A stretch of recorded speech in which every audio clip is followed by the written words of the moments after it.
Bonjour à tous, rapport de bataille Gloomspite, donc toujours la même liste, Kragnos avec cette fois-ci les petits fanatiques de défense qu'on va essayer, contre Khorne, une liste Swarm, donc là ça se voit pas que parce qu'il y a des petits proxys, donc c'est pas des guerriers du chaos qui jouent devant, hein, c'est bien des Bloodletters, donc c'est du full Bloodletter, il y a un pack de 20, donc c'est les Bloodletters bleus qu'on voit à droite, un petit pack de 10, les Bloodletters rouges, et là, les guerriers du chaos, c'est des proxys pour un autre pack de 20 Bloodletters.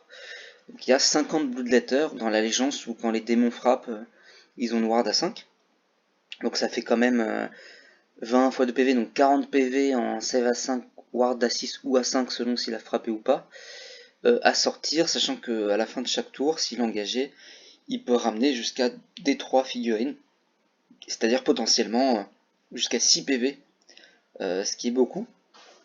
Et donc c'est une liste qui me fait un peu penser en fait à ce que je jouais en Gloom avant en fait. C'est-à-dire que ça va gagner parce que ça va scorer beaucoup les objectifs. Alors là bon, j'ai pas très bien joué, hein. J'ai pas très bien joué le match-up. Donc je les ai laissé beaucoup trop s'installer sur les objectifs justement. Ce qui fait que j'ai pris énormément de temps à les récupérer, même si finalement je vais le table rasé. Je vais quand même perdre parce que le temps que je récupère l'objectif est trop long. Et donc lui il score, il score, il score, et moi je fais limite des tours où je fais 1 de primaire, quoi. Parce que je vais pas réussir à mettre. Les trolls ça vaut très peu, ça vaut 2. Ils ont des gros socles, on peut pas en mettre beaucoup, ils ont pas de bannière. Kragnos il vaut beaucoup, mais je vais pas réussir à le mettre sur un objectif. Et donc finalement je vais scorer pour. Je vais avoir très peu d'OC sur les objectifs quand lui va pouvoir swarm avec tous ses bloodletters que je vais prendre beaucoup de temps à enlever. Donc c'est intéressant. Et ça me conforte dans l'idée de partir sur du Swarm en Skaven, parce que je pense que ça peut être encore pire en Skaven. 40 clans rats, bah, ça fait 40 PV comme un pack de 20 Bloodletters. La différence, c'est que ça vaut 100 points de moins, et que, ok, ça a pas de ward, ça peut pas faire ward à 5, mais on peut leur mettre des moins un bless, on peut leur mettre un peu des buffs aussi de défense, et ça rip-up des 3 figurines. Bon, c'est des figurines à 1 PV, pas à 2 PV, mais je pense qu'en termes de tankiness, on ne doit pas être trop loin d'un pack de Bloodletter pour un peu moins cher, avec des tricks de mobilité un peu comme lui. Lui, la Murder Lost, moi je peux bouger de 6 pendant la phase adverse. Et la différence, c'est que les clans rats, on peut les ramener pour un PC quand ils sont morts. Et on peut, avec une prière, leur mettre les BM. Donc bon, les Bloodletters aussi ont des BM, mais le volume d'attaque n'est pas forcément celui de 40 clans rats qui peuvent mettre 80 attaques. Donc c'est bizarre, hein, de faire des parallèles entre Khorne et Skaven, mais ça m'a conforté dans cette liste là que j'aimerais essayer. En tout cas sur cette partie, donc on est sur Shifting Objectif. Je suis en 2 pauses, je vais le laisser commencer et je vais mettre ma lune dans le quart de table à droite, donc celui opposé à mon sanctuaire, pour espérer couvrir une bonne partie de la map avec mon plus 1 sauvegarde. Donc il va commencer, il va faire les flancs avec des loups, enfin des chiens à gauche, et les gars qui ont un pré-move à droite. Le pré-move, donc ça, le pré-move fait que je peux pas me téléporter aussi loin que je voudrais. Donc je vais pas forcément pouvoir lui deny les bords parce que je suis trop loin de Kragnos.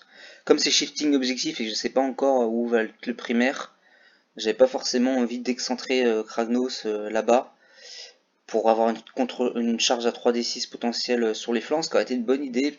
Peut-être que j'essaye de faire ça la prochaine fois, mais j'avais peur qu'il soit, si le primaire soit là-bas, Kragnos soit un peu trop loin, mais je pense que j'aurais dû quand même, peut-être dû, après il y avait ce gros décor aussi qui me gênait un peu, mais peut-être qu'avec un Kragnos plus à droite, ça aurait pu menacer un peu plus le prenez leur flanc, mais bon, je vais faire une TP au moins pour prendre l'objectif, tout en restant sous la lune, sans pouvoir lui deny, parce que là je TP à 9 et après il va reculer par là-bas, donc je serai beaucoup trop loin pour contrecharger.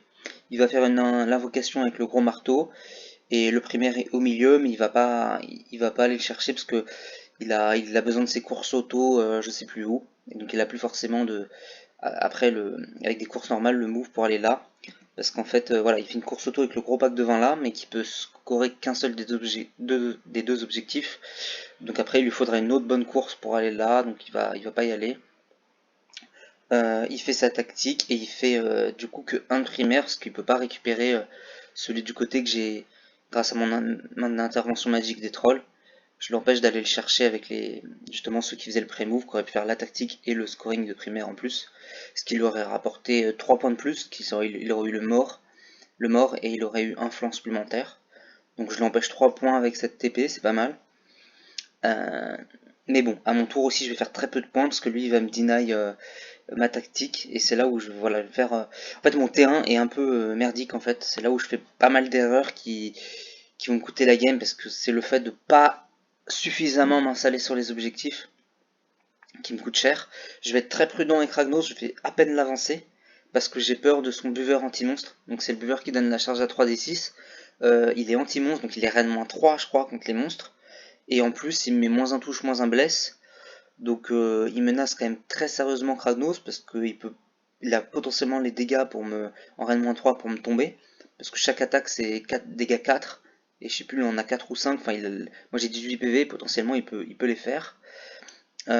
Surtout s'il rajoute quelques autres dégâts à côté avec autre chose. Et s'il met moins un touche, moins un bless, moi c'est pas sûr que derrière, surtout si en battle dommage, j'ai le répondant, donc il me fait très peur, donc c'est pour ça que je reste dans mon couvert, malgré le fait que j'avais quand même passé un sort de moins un hit avec le troll. Mais j'aurais dû être plus agressif, parce qu'en fait la tactique que je vais prendre, il peut la cancel trop facilement, parce qu'en fait j'ai fait attaquer sur 2 fronts, donc l'idée c'est d'aller au milieu, et de reprendre celui-là. Le problème, c'est que mon plan de jeu au départ, c'est pour ça que j'avais mis les 3 pouces là avec le petit truc en carton. Je m'étais dit, je peux courir, me mettre à plus de 3 pouces de lui. Comme ça, j'installe mes 6 trolls sur l'objectif. Je compte pour 12. Euh, Derrière, il pourra Murder Lost. Il pourra pas mettre trop de gens. Enfin, il aura quand même 3 pouces, hein, donc il va en mettre. Donc il va en mettre une dizaine, parce que je peux pas me coller à lui. Donc forcément, il y a une zone d'exclusion de 3 pouces. Donc il y a à peu près la moitié de l'objectif où je peux pas l'empêcher d'y aller. Ce qui peut quand même faire qu'il ait une dizaine de gars. Sachant qu'après, si Murder Lost, il avait mis sa prière de plus à Rend. Et si je vais trop loin, avec mon sanctuaire, là, les 12 pouces, faut que je fasse gaffe, pas que j'aille trop loin non plus. Mais en fait, j'ai un peu eu peur du fait qu'il avait mis sa prière de plus un Rend. Et donc, ce que j'ai fait, j'ai changé de plan de jeu. Je me suis dit, je vais pas courir pour me mettre à 3. Je vais aller me mettre à plus de 6 pour le forcer à faire Redeploy into Murder Lost. Comme ça, il avait plus de PC après derrière pour faire une défense ou une attaque, et donc le dissuader de m'engager. Le problème, c'est que, en fait, j'avais calculé 2 possibilités et j'avais oublié la troisième. C'est-à-dire, je m'étais dit, déjà, faut que je cours, parce que si je veux charger, mon mouvement de charge mon mouvement normal m'amène pas sur l'objectif. Et après, s'il fait Redeploy Murder Lost en arrière, même avec une charge de 3d6, il sera trop loin. Donc si je rate ma charge, j'ai personne sur l'objectif. Et donc je rate ma tactique. Donc c'est pour ça que je m'étais dit, faut pas que je compte sur la charge, faut que je cours. Et sauf qu'il y avait soit courir à 3,1 de lui, soit courir à 6,1 de lui. Et je me suis intoxiqué tout seul en ayant peur de son pulsar reine. Je voulais le faire en sorte qu'il ait plus de PC derrière. Et sauf que en fait, bah, il m'a pas engagé. Il a fait Murder Lost, enfin Redeploy Murder Lost, mais sans m'engager. Et donc en fait, comme j'avais que 4 trolls sur l'objectif, il a pu mettre plus de gens que moi dessus. Et derrière, bah, j'avais que les fanatiques de défense qui pouvaient charger. Ce qui servait à rien parce qu'ils font pas de dégâts, mais c'était juste qu'ils bloquaient Kragnos. Et donc, comme j'ai pas assez avancé Kragnos, il a raté sa charge. Donc, j'ai chargé avec les fanatiques pour faire de la place pour Kragnos, qui avait une charge à peu près 12. Je l'ai lancé, je l'ai raté, je l'ai reroll, je l'ai raté. Donc, ce qui fait que en fait, je pouvais pas, vous voyez, avec son Murder Lost Redeploy, sans m'engager, il a pu mettre plus de dégâts que moi. Donc, je vais rater ma tactique. Ce qui fait un premier tour catastrophique. Mais je pense que même si je me collais à 3,1 de lui, il pouvait me le deny quand même. Parce que j'aurais mis 6 trolls, il m'aurait engagé, il aurait mis une dizaine de gars. Sachant qu'en plus ça a des bannières, je crois, les sanguinaires. Donc il a aussi ça, moi j'ai pas de bannière. Et avec les plus 1 rend, il m'aurait probablement tué un troll. Donc je pense qu'il m'aurait quand même deny ma tactique. Donc en fait il y avait un mauvais choix de tactique ici. Ce que j'aurais pu faire, c'est courir avec mes trolls pour mettre à 3,1 de lui pour installer un maximum de trolls sur l'objectif et lui l'empêcher de mettre ses gars sur la moitié de l'objectif pour pouvoir m'installer sur le primaire pour la suite de la game et faire une autre tactique comme par exemple prenez le flanc, parce que là si je me mettais à 3 d'ici, je suis probablement à plus de 12 de tous ces sanguinaires, ce qui fait que même avec un redeploy à 6 plus Murder Lost, c'est pas sûr qu'il puisse m'engager. Là c'est difficile à dire avec la photo. Et j'aurais dû calculer s'il y avait la possibilité de faire un prenez le centre en étant à plus de 12 de tous ces gars. Alors vous allez me dire, il peut faire aussi Murderlust contre charge. Mais je crois qu'il avait plus qu'un seul PC, donc il pouvait pas. Donc c'était juste Murderlust 3D Play qu'il pouvait faire. Donc si j'étais à plus de 12, je pouvais fiabiliser le centre. Donc j'aurais dû faire ça en fait. Mon plan de jeu ça aurait dû être prendre le centre, limite avec Kragnos, parce qu'en fait j'étais un peu trop prudent, parce que ok, le buveur peut faire excessivement mal sur Kragnos, mais si j'ai ma garde d'honneur à côté, plus mon moins un hit, je peux quand même bien tanker, surtout si je peux mettre des trolls devant. Donc j'aurais dû faire ça, j'aurais dû faire le centre avec troll Kragnos, ou les deux troll et troll. Et là j'aurais dû foncer, me mettre à 3,1, et même si je récupère l'objectif, c'est pas grave, je fais ma tactique, et je fais le max de primaire. Donc c'est comme ça que j'aurais dû la jouer, donc là c'est vraiment un premier tour assez mauvais de ma part, qui va me coûter cher, parce que je vais faire que 5 points, et c'est surtout qu'après je suis mal installé sur le reste de la game. Donc là il y a le combat, malheureusement il y a un fanatique qui survit, ce qui fait qu'il fallait donner une tactique hyper simple pour la suite, parce que malheureusement le défaut c'est que ils sont obligés d'être avec Kragnos, donc ils sont dans le bataillon général, il peut faire un slay d'entourage sur ces fanatiques. Là c'est vrai que j'avais pas... Je m'étais dit c'était cool de les tester, mais bon je vais continuer à les tester quand même, mais c'est un vrai handicap de donner un peu une tactique à l'adversaire, parce que c'est 5 PV save à 6, on souffle dessus, ça meurt, et ça donne une tactique trop facile à l'adversaire. Après bon, là je les ai envoyés pour laisser de la place pour Kragnos. En vrai, voilà, si j'avais pas, m'étais pas un peu niqué ma tactique tout seul, je les aurais mis derrière les trolls. Ils les auraient tués moins facilement et surtout ils seraient plus exposés. Mais bon, faut voir aussi ce handicap sur cette unité. Donc là, c'est à lui de jouer. Il va mettre son invocation qui empêche les ordres. Enfin, quand il fait 8, ça m'annule mes ordres. Il va avancer avec le marteau. L'objectif primaire va devenir les côtés. Donc il va ramener un petit peu ses sanguinaires là-bas. Les 10 là. Et là, il va ramener son buveur plus les 20. Il va faire Slady entourage, comme disait sur le petit fanatique, qui va tuer au tir avec le buveur pour se libérer et charger là. Il va me deny mon redeploy avec l'invocation. Et il va s'installer encore plus sur les objectifs, donc il va vraiment swarm l'objectif. Je pourrais pratiquement plus après le prendre, enfin je vais prendre beaucoup de temps à le reprendre. Là je vais contrecharger Kragnos, comme ça vu que je suis à 6 pouces de la garde d'honneur, je vais pouvoir engager tous ces buveurs, ce qui est très fort, parce qu'ils sont attaque 2, donc moins en attaque, je divise par 2 leur létalité. Donc ça c'est très bon, et puis je vais pouvoir commencer à les entamer. Malheureusement, Kragnos il va prendre 3 tours à tuer les 10 petits sanguinaires rouges qui sont devant. Donc il va vraiment pas faire grand chose. À un moment donné, sur 6 attaques, il va en rater 5, alors qu'il est en 3+, mais bon, c'est la vie. Surtout que ouais, à chaque fois il en ramène et tout, donc c'est très chiant. Mais bon, au moins il me fait pas trop de dégâts. Malheureusement, voilà, il s'installe beaucoup trop, je vais avoir énormément de mal à le récupérer. Là, il va activer les bleus d'abord. Le gros pack de sanguinaire, donc je vais faire mourir les trolls qui étaient engagés avec le buveur. Puis après je vais activer les trolls, vu que je suis plus engagé avec le buveur, je vais m'éloigner. Ce qui fait que le buveur va pas pouvoir me frapper, parce que je serai à plus de 6. En plus c'est un petit virage à faire. Donc je vais pas prendre trop de dégâts, je vais perdre que 2 trolls. Et 5 dégâts aussi sur Kragnos. Mais le problème c'est que voilà, il s'installe beaucoup trop. Derrière, je vais... Là l'erreur que j'ai fait c'est de pas... Donc là, c'est de pas aller chercher le primaire là-bas que j'aurais pu prendre avec mes Gobabaluza. Parce que je me suis dit, il faut quand même que j'emmène tous mes dégâts là, sinon je vais jamais m'en sortir. Comme il ripop à chaque fois des 3 figurines, il va continuer comme ça à prendre toute la table avec ses sanguinaires. Donc je me suis dit, il faut quand même que j'aille déblayer tout ça.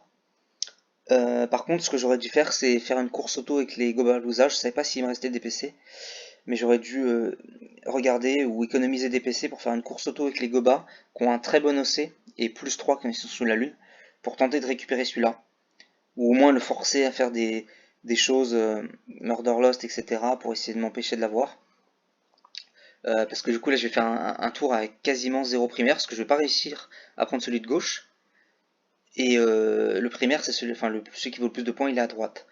Donc ça a été mon erreur. Sinon au niveau de la phase de magie, je vais invoquer une lune, parce que ma grande lune s'est pas déplacée sur la table, donc il me faut une autre source de lune pour agrandir mon plus un save. Je vais mettre le champignon, donc là j'apprends de mes erreurs de la dernière partie, je le mets pas en plein milieu du truc, je le mets derrière mes trolls pour pas qu'ils puissent avoir des pile-in avantageux grâce aux champignons. Et puis même en étant derrière, là, vu qu'il a quand même pas mal de figues, petit à petit, ça va gratter des PV, c'est pas trop mal. Je vais remettre un -1 hit, et je vais tenter un Mesmerize avec mes Gobapalooza sur le buveur, pour l'empêcher de contrecharger, mais ça va rater. Et les deuxièmes Gobapalooza sont trop loin pour mesmeriser le buffer, du coup je vais mesmeriser le pack de sanguinaire, le gros pack qui est buffé. Donc une phase de magie pas trop mal, même si j'aurais aimé mettre le mesmerize sur le buffer, parce qu'il va pouvoir me contrecharger du coup. Et là, comme je disais, voilà, je fais l'erreur de pas envoyer mes Gobapalooza là-bas, les sacrifier pour essayer de gratter des points de primaire ici. Et sachant qu'en plus ça lui aurait fait un choix, parce que vu qu'il va vouloir récupérer aussi celui-là, si j'avais mis tous mes Gobapalooza là-bas, qui sont quand même 15 PV avec une ward à 5 au deuxième round, 6 au troisième round, enfin c'est pas sûr que ces petits bonhommes ils auraient pu me sortir. Donc j'aurais pu peut-être continuer un tour de plus à prendre des primaires, donc ça c'était la deuxième grosse erreur de la partie. Même au T1 j'aurais dû les mettre encore plus près, hein, j'aurais dû les mettre plus près du muret pour plus facilement envoyer plein de gens dessus. Et là, donc, comme je disais, j'envoie tous mes trolls pour essayer de déblayer tout ça, et il me contrecharge ici avec le buveur. Je vais avoir mon 3+, donc ouais, là je vais mettre mes trolls un peu en ligne comme ça, pour pouvoir avoir le 3+, avec le troll boss, pour avoir 3 attaques par tête. Le but est vraiment d'essayer de déblayer un maximum, et je vais réussir à en tuer quelques-uns, mais pas assez, il en reste toujours vivant, et tant qu'on tue pas entièrement un pack, bah il y a des 3 figurines qui reviennent à chaque fois, donc je suis toujours englué. Et j'arrive pas à récupérer l'objet, parce qu'il a toujours beaucoup trop de mecs dessus, et, et à ce stade là j'ai que 3 trolls qui arrivent à taguer en haut et 2 trolls en bas, ça fait 5 trolls seulement. Et comme je disais, Kragnos lui il est un peu bloqué, il est sur aucun objectif, parce que comme il a bien swarm comme ça, il m'empêche d'arriver dessus, donc j'ai que 5 trolls, donc j'ai OC 10, et lui il lui reste toujours plus de 10 buffers, il a des bannières, donc je fais pas de primaire, je suis vraiment bloqué, et c'est là où on voit un peu la force du soir, même s'il me fait pas de dégâts, bah je prends tellement de temps à le tuer, tellement de temps à récupérer les objectifs, parce qu'il m'empêche de mettre mes grosses pièces, mais après bon c'est parce que j'ai fait des erreurs, hein, mais voilà, il a aussi bien joué, il m'a empêché de mettre tous mes OC dessus, donc je score très petit. Ensuite, à lui de jouer, il va faire un ordonné charge, donc il va envoyer les sanguinaires euh, foncer, récupérer celui du milieu. Vu que je suis pas allé là-bas, bah ça fait que je lui ai pas fait poser de questions, il va pouvoir vraiment avoir tous les objectifs. Il va envoyer les chiens sur le décor. Là, il va faire parce qu'il a besoin de 2 charges. Et lui là-dedans. Voilà, comme ça, il maximise le nombre de charges pour avoir ces 2 charges. Et ça, il est à peu près sûr de le récupérer. Euh, Il est toujours plus ou moins en -1 d'attaque avec tous ses sanguinaires, et en -1 pour toucher, donc il me fait peu de dégâts, mais il continue à swarmer les objectifs, donc il va scorer. Il va faire un tour encore à 9. Moi je vais enfin finir par tuer le pack de 20 sanguinaires, mais il va rester un petit sanguinaire rouge qui va bloquer toute mon armée. Ce qui fait qu'à mon tour, en fait, je suis tagué avec un sanguinaire. Je vais essayer de le tuer à la magie, mais il va m'auto-dispel. Donc j'ai vraiment toute mon armée bloquée avec lui. Heureusement, je vais pouvoir quand même utiliser lui pour que Kragnos pile-in et frappe dans le gros pack là-bas. Ce qui fait qu'il va pas servir à rien non plus Kragnos. Mais bon, je peux toujours pas me déplacer, donc toujours pas aller sur les objectifs. Donc toujours pas scorer, juste parce qu'il y a un putain de sanguinaire. C'est quand même le troisième tour que je vais frapper. Enfin, dans 10 sanguinaires avec Kragnos, hein, c'est un peu embêtant. Et là, je vais tenter un Slady entourage sur le buveur. Je me dis que je peux quand même envoyer beaucoup de trolls dessus. Le problème, c'est que c'est du 4+ pour toucher, donc plan finalement pas si fiable que ça. Et pourtant, il était endommagé, hein. Il avait pris 4 ou 5 blessures. Donc je m'étais dit que ça se tentait. J'ai fait des mauvaises touches, et donc je l'ai pas tué. Malgré tous les trolls que j'avais dessus, parce que j'en ai quand même un paquet, hein. J'ai -7 trolls dessus, là. 7 ou 8 trolls. Donc je vais pas le tuer, je vais rater ma tactique. Donc ça, je pense que j'ai pas eu trop de chance là-dessus. J'ai peut-être aussi mal goupillé, je sais pas, mais peut-être j'aurais dû faire une autre tactique et tenter le slide entourage plus tard sur le pack de 20 buveurs. J'aurais peut-être pu faire ça, mais bon, après, est-ce que j'avais vraiment d'autres tactiques, vu que j'avais déjà fait Do Not Weather, Cunning Approach, fallait aussi tuer un truc, donc ça revenait plus ou moins au même, j'aurais raté. Ou alors Cunning Approach peut-être sur le petit héros bleu, peut-être, mais bon. Il avait autant de PV, je crois, qu'il restait que le buveur, hein. Peut-être un peu moins, donc c'était peut-être plus fiable là-dessus. Mais donc ça fait quand même une deuxième tactique ratée, donc ça va être commence à être compliqué. Et là, encore une fois, comme je peux pas bouger mes pièces, Kragnos était bloqué avec un sanguinaire, et bah j'ai récupéré aucun objectif, je peux pas bouger avec Ragnos, donc je peux pas récupérer l'objectif du milieu, je peux toujours pas aller là-bas. J'avais essayé de rip-hop des gars là, mais il a réussi à les rattraper. J'avais rip-hop ici, j'avais redeploy, enfin j'essayais petit à petit de me rapprocher, mais il m'a rattrapé avec ses chiens parce qu'il a fait une très grosse course, donc vraiment, voilà, j'arrive toujours pas à aller sur les objectifs.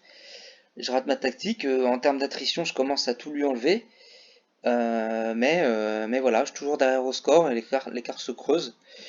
Lui, il va faire Offering of Carnage comme tactique. Donc il lui reste encore son buveur, parce que comme je vous disais, je l'ai pas tué. Donc il va utiliser son buveur et les sanguinaires qui lui restent pour tuer les petits packs de Gobapalooza, plus ses chiens qui vont tuer les fanatiques que j'ai ramenés. Donc il va faire sa tactique. Par contre là, enfin, il va faire un peu moins de primaire, parce que je vais récupérer les deux là. Et à la fin, il va faire aucun primaire, mais il va encore faire Tech Derland qu'il aura de dispo. Moi, je vais faire Cunning Approach sur les sanguinaires qui étaient là. Je vais essayer de me rapprocher là-bas pour aller contester aussi le nouvel objectif. À son tour, avec un redeploy, je pourrais aller dessus. Donc lui, il va utiliser tous ses points de dim. C'est là aussi, peut-être, j'aurais pas dû tuer ce buveur-là. J'aurais dû retreat pour pas le tuer. Parce que j'avais perdu le compte un peu de ses points de dim. Je savais plus trop où il en était. Et j'avais pas vu qu'à un point près, je crois que je pouvais l'empêcher de ramener un buveur. Donc là, j'aurais dû retreat avec mes trolls pour laisser son petit héros en vie, de manière à ce qu'il puisse pas ramener le buveur. Donc là, encore une petite erreur de ma part, donc c'est vraiment pas très bien joué la partie, parce que du coup, T5 qui me ramène un buveur là, ce qui me force à redeploy Kragnos là, et sur un malentendu, il aurait pu me one-shot Kragnos, qui lui aurait ramené un point de plus, et potentiellement, du coup, il aurait gagné 12-8 au lieu de gagner 11-9. Mais bon, là, Kragnos va survivre. Donc je redeploy sur l'objectif pour le contester. Je fais défense en règle au tir, défense en règle corps à corps, donc je survis. Je lui empêche un. Donc il fait 0 de primaire, mais il fait sa tactique.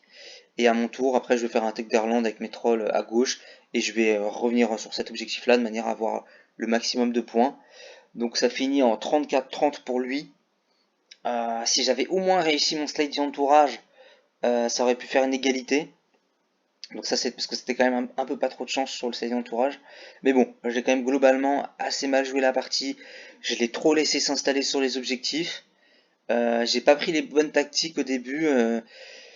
C'est vrai que voilà, j'avais pris en compte que deux options de Murder Lost, pas la troisième, donc j'ai assez mal lu le jeu. Et faut vraiment faire gaffe, hein, quand le swarm comme ça reste, même s'il y a beaucoup de létalité dans le jeu, là tu vois comme une liste comme la mienne qui fait assez peu de dégâts, parce que le troll c'était très résistant, mais ça fait assez peu de dégâts. Le swarm peut être très dangereux, il faut vraiment empêcher l'adversaire de s'installer. Le problème, c'est là où aussi on voit les limites du troll, hein, c'est que c'est très fort, mais ça a peu dossé, et surtout vous pouvez pas forcément venir bloquer l'adversaire comme vous le voulez sur les objectifs, parce que le problème, c'est que pour tanker, vous avez quand même besoin d'être sous la lune. Et le problème, c'est que T1, je dois rester à 12 pouces du sanctuaire d'un côté, et dans mon quart de table de l'autre. Sinon, lui, avec ses prières de plus un rend, si je suis que en 4+, il peut m'ouvrir, hein. Donc en fait, je peux pas vraiment bloquer l'accès aux objectifs comme j'aimerais pouvoir le faire. C'est-à-dire que là, si je TP mes gars, bon, là je pouvais pas les TP non plus trop près parce qu'il y avait l'exclusion de 9 à cause du pré-move, mais je pourrais par exemple le faire ici. Euh, Si je me mets en bordure pour essayer de bloquer vraiment l'accès aux objectifs avec les trolls, bah je vais pas être sous la lune. Donc je vais être en 4+ de save, et lui avec une prière de plus un reine, il peut vraiment m'ouvrir. De la même manière, là, selon les scénarios, là je suis au maximum que je peux de ma zone de déploiement. Donc le scénario me permet pas d'aller venir me mettre en bordure de l'objectif avec les trolls pour empêcher l'accès aux objectifs. Donc on voit quand même que contre du swarm, le troll peut se faire battre parce que il va résister, mais il va compter pour moins que l'adversaire, et donc comme je peux pas aller forcément aussi loin que je voudrais sur les objectifs, c'est quand même un petit défaut de la liste, même si elle est très forte. Donc faut voir aussi ce côté-là du troll. Donc, pas mal de. En tout cas, partie très intéressante où je vois comment j'aurais pu mieux jouer, pas mal d'erreurs, et j'identifie aussi les petites faiblesses de la liste troll.